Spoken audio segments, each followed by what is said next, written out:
Lo he dicho alguna que otra vez, sino aquí en mi antiguo canal de videoblogs. Adoro a Robin Williams, que en paz descanse. Y Hook es una de mis películas favoritas, no solo del actor, sino de toda mi infancia. Y si os digo la verdad, el último tipo de videojuego que se me hubiese ocurrido para esta película es un beat'em up. Bueno, y un juego de baile. Pero un beat'em up de Hook es bastante raro, ¿no? Recuerdo claramente la primera vez que vi esta máquina. Fue en los recreativos que estaban cerca de la casa de mi abuela, en un mueble para 4 jugadores. Llamó mi atención porque tenía el volumen mucho más alto que el resto de máquinas. Al principio solo vi un juego de tortas, como tantos otros, hasta que reconocí entre los personajes no a Peter Pan, no, a Rufio. En aquella época, Rufio me parecía el colmo de la molonidad. Visto hoy me parece lo más hortera del mundo, pero me encantaba, así que casi siempre lo seleccionaba en mis partidas. A él o al niño regordete, que me hacía mucha gracia. Este arcade no ha pasado a la historia, la verdad, a pesar de ser un muy buen juego de Irem, creadores de, entre otros, R-Type, Vigilante o Ninja Spirit. Pero lo dicho, no es muy recordado por los jugones. Y eso que, como os he comentado, es un muy buen juego, muy disfrutable especialmente jugando con más gente. Eso sí, es difícil como él solo. No recuerdo haber pasado de la segunda pantalla con una moneda. Me vienen a la mente algunos jefes finales del juego, como un cocinero rodeado de gallinas, muy loco todo, y un pirata gigantón que te atacaba con un trozo de mástil.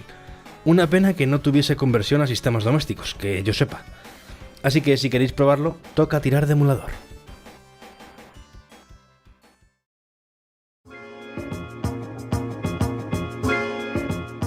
Nunca he sido seguidor del boxeo. Es un deporte que jamás me ha llamado la atención. Creo que ni siquiera he visto un combate completo en ninguna ocasión. Pero lo mío con los juegos de boxeo es algo diferente. Casi siempre consiguen engancharme. Ya lo iréis viendo en esta serie de vídeos. Fight Night Round 3 es, junto con los Monster Hunter, el juego al que más horas eché en mi PSP. Al principio no me pareció nada más allá de un juego de tortas del montón, y lo dejé abandonado. Hasta que un antiguo amigo me insistió en que le diese otra oportunidad, que era un vicio. ¿Y qué razón tenía? En cuanto le di un tiempo, en cuanto aprendí a jugar, se convirtió en una especie de droga para mí. Es más, durante una época reduje mis horas de sueño, ya que tenía la costumbre de jugar una pequeña partida a la PSP antes de ir a dormir. Pero claro, con Fight Night Round 3, esa pequeña partida podía durar un par de horas fácilmente. Lo que más me enganchaba del juego, aparte de poder crear tu propio luchador y ver cómo ascienden los rankings, desde ser un desconocido hasta ser todo un campeón del mundo, es la crudeza de los golpes, que duelen solo de oírlos. Se siente cada puñetazo, el daño es casi palpable. Sí, parezco un sádico, casi un enfermo, lo sé, pero es que esto es mejor probarlo para saber a lo que me refiero. ¿Veis lo que decía? Parece que esté hablando de una droga. Y las repeticiones. Cada vez que tirábamos a un rival a la lona, nos ofrecían una repetición a cámara súper lenta de la última serie de golpes.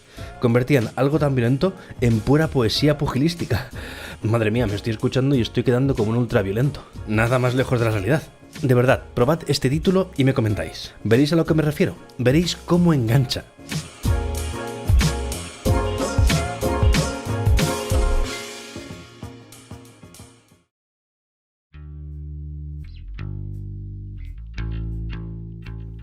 Muy poco tiempo después de la exitosa salida del primer Guitar Hero, apareció esta segunda parte.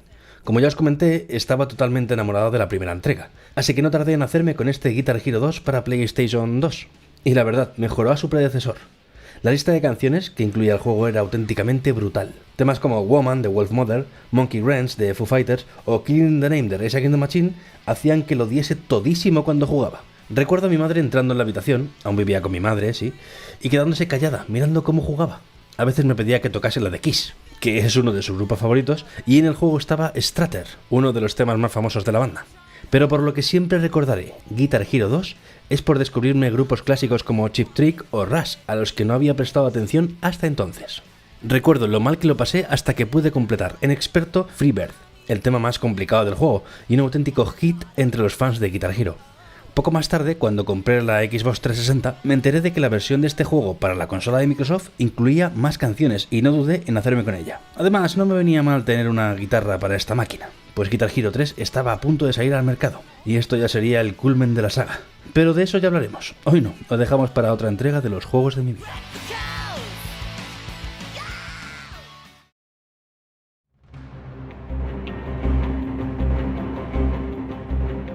La saga cinematográfica Alien siempre me ha gustado, aunque lo reconozco, me da mucho miedo.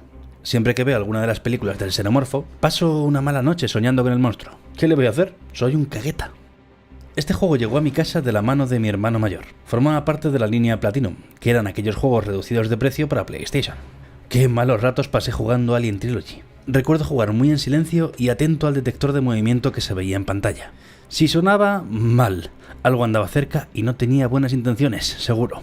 Alien Trilogy venía a ser un clon del mítico Doom, que acabábamos de completar en su versión también para PlayStation y estábamos a tope con el género. Bueno, pues eso, era un clon de Doom en el que los enemigos eran distintos tipos de xenomorfo, desde los facehugger, las arañitas, hasta la reina alien. Pero no por ser un clon era malo, todo lo contrario, era un auténtico juegazo. Jugando Alien Trilogy descubrí lo que era el rifle de impulsos, que lo había visto en las pelis pero no sabía que era un arma característica de este universo. Así que me sirvió para adentrarme y aprender más sobre la saga de Ripley y compañía. A día de hoy no creo que sea demasiado interesante jugarlo, en la época me pareció lo más, pero no parece haber resistido muy bien el paso del tiempo. Además, hay otros juegos basados en Alien, más modernos, que parecen más disfrutables. Si alguna o alguno de vosotros lo prueba, que me comente qué tal. Que mira, a lo mejor estoy equivocado, y sigue siendo una joya. Todo puede ser. Eso sí, si luego soñáis que os persiguen xenomorfos, no me vengáis a echar a mí las culpas.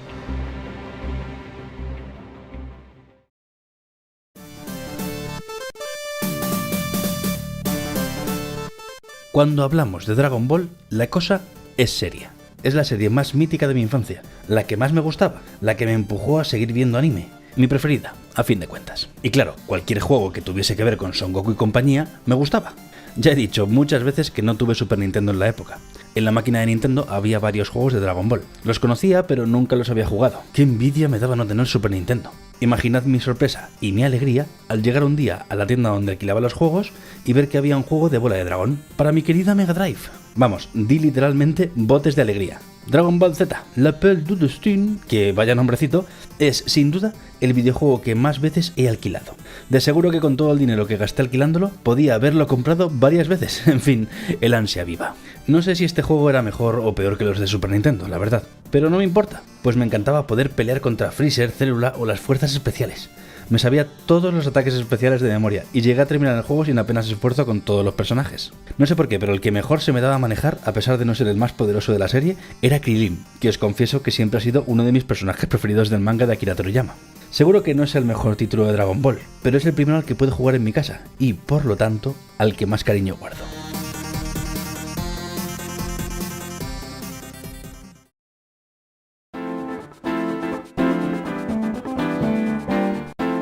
Ya os comenté en la anterior entrega de los juegos de mi vida que tuve una época en la que fui muy fan del baloncesto. Y si a eso le unimos que también me atraía toda la cultura urbana del graffiti, del hip hop y demás, es casi de cajón que Street Hoop esté en esta lista. Y es que este título de Data East, aparte de unir esos dos mundos, era un auténtico juegazo. Lo descubrí en unos recreativos que había en mi ciudad, los Rafael. No sé si se llamaban así o los llamábamos así en mi grupo de amigos porque el señor que cambiaba las monedas se llamaba Rafael o algo así, no sé. Y recuerdo que la primera tarde no tenía ni una moneda para jugar, lo cual no impidió que me pasase todo el rato viendo cómo jugaban el resto. Como los gameplays de ahora en YouTube, pero oliendo tabaco y tal. En Street Hoop, o Street Hop, no sé muy bien cómo se dice, del que hay una partida en el canal, elegíamos una selección. Yo casi siempre escogía Francia, al ser los más equilibrados que tenían un buen tiro de 3.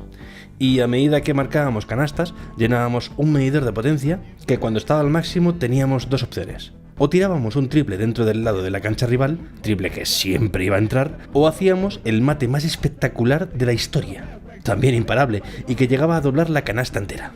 Años más tarde, sobre 1997 o 1998, instalaron Street Hoop en una de las recreativas del bar de mi padre. Ya estaba muy superado, pero seguía siendo igual de divertido que siempre, sobre todo jugando contra algún amigo. Si nunca lo habéis probado, hacedos un favor y buscadlo. Veréis que sigue siendo súper entretenido más de 20 años después de su salida. Y si ya lo conocíais, adelante, instaladlo, que ya sabéis el buen rato que se espera jugando al baloncesto más gamberro a ritmo de hip hop.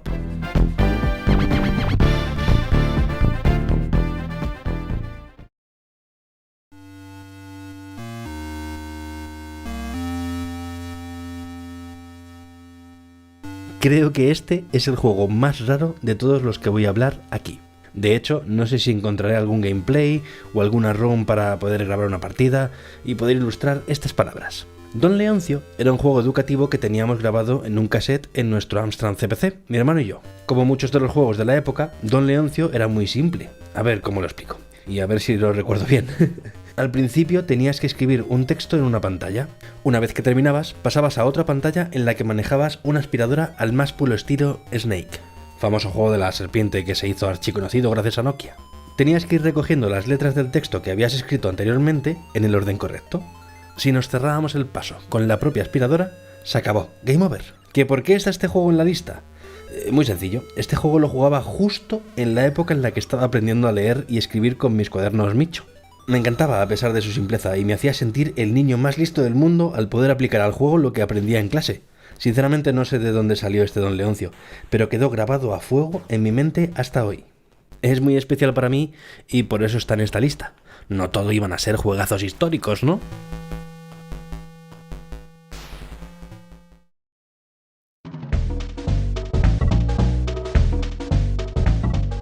¿Y si tanto digo que nunca tuve Super Nintendo? ¿Por qué está este juego aquí?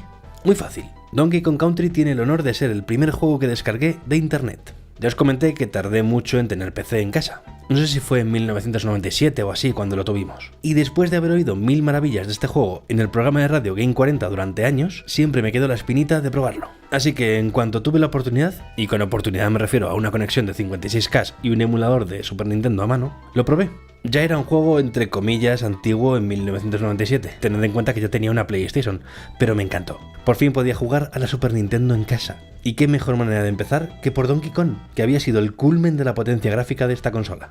En Mega Drive tuvimos una especie de intento de hacer algo así de chulo con Vector Man, del que ya hablaré, pero no le llegaba a este Donkey Kong ni a la suela de los zapatos. Desde siempre los juegos de Donkey Kong me han parecido bastante complicados. De hecho nunca he terminado ninguno, pero este consiguió que estuviese días enganchado a él años después de su salida.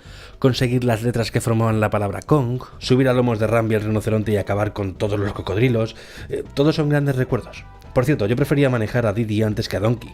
No sé, me parecía más ágil. ¿Y vosotros? ¿A cuál utilizabais?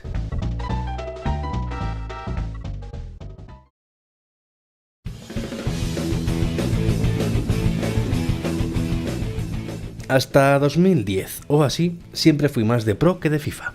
Y creo que la saga de Konami alcanzó sus mejores logros en PlayStation 2. O al menos es cuando más la disfruté yo. A mediados de los 2000, mis amigos de entonces y yo decidimos alquilar un local para pasar las frías tardes de invierno. Llevamos a aquel apestoso local unos sofás, una vieja nevera, una televisión grande que te cagas y la PlayStation 2. A partir de aquí podéis imaginar. El local presenció innumerables campeonatos de Pro Evolution Soccer. Recuerdo que casi siempre escogía al Inter de Milán, que tenía un equipazo con Cambiaso, Toldo, Verón, Adriano y mi jugador estrella, Martins. ¿Cómo corría el condenado? Madre mía. Aquella era una época que recuerdo con muchísimo cariño. Tardes con amigos, cerveza y PlayStation 2. ¿Qué más se puede pedir? Bueno, sí, ganar algún campeonato. Al juego le tengo mucho cariño, pero era un auténtico manco. Al menos comparado con el resto de mis amigos. Eso sí, perder casi siempre no hace que sea peor juego, ni que yo le tenga menos cariño. ¡Qué caray!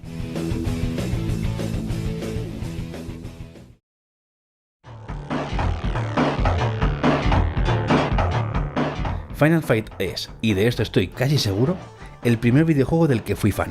Bueno, entiéndase fan como defenderlo a capa y espada en el patio del colegio como lo que era, el mejor juego de tortas del momento.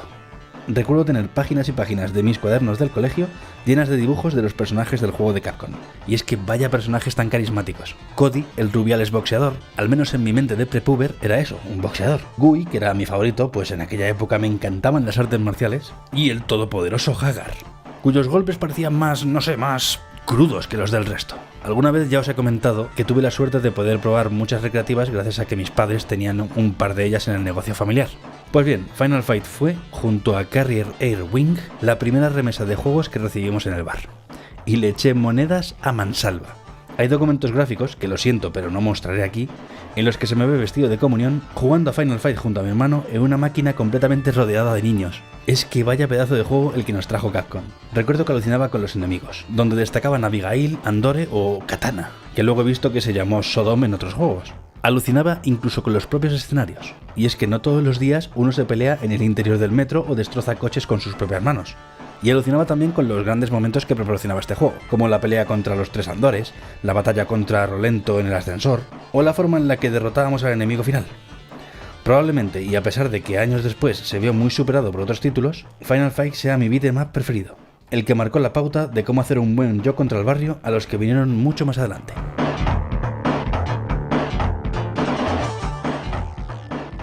Y ya está, 6 meses después del anterior, tenéis aquí otra entrega de los juegos de mi vida. Ya visteis en el resumen de 2017 que una de mis prioridades ahora es intentar hacer vídeos con guión. Y qué mejor manera de empezar que con un juegos de mi vida. Poco más, muchas gracias por ver el vídeo y por seguir aquí. ¡Hala! ¡Hasta luego!